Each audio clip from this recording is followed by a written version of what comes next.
Hi, George Petersen here from Front of House. We've got a great issue for you this month, starting with our coverage of the Last Domino tour. After years of COVID delays, this much-anticipated reunion of Brit rockers Genesis launched worldwide with a massive L-acoustics rig. We chat with FOH mixer Michel Colin and systems engineer Ben Phillips about the experience. In our annual Showtime Special, we look back at the companies, people, and gear that made it all happen for some of the past year's major tour events.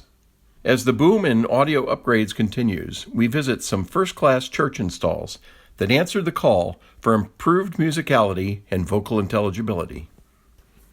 In this month's tech feature, David Kennedy answers some FAQs relating to subdrivers and enclosures that are well suited to the requirements of live music sound production.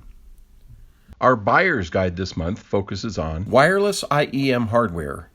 In today's RF environment, getting signals from the monitor console to the artist's earpieces can be tough. We look at systems designed for the job. Our technology spotlight examines EV's new large-scale approach with systems designed to deliver a combination of massive 150 plus dB output and precision coverage. Maintaining a punchy mix at lower volumes can be tricky business.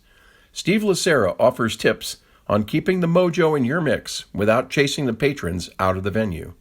Our man in the pews, John McJunkin, looks at how technology intended to support contemporary worship can improve the quality of traditional worship and make it available to a much broader audience. There's a lot more in this month's issue of Front of House, whether you read it online, in print, or with our way cool, free iPad edition. But wherever you go, whatever you do, don't piss off the sound guy.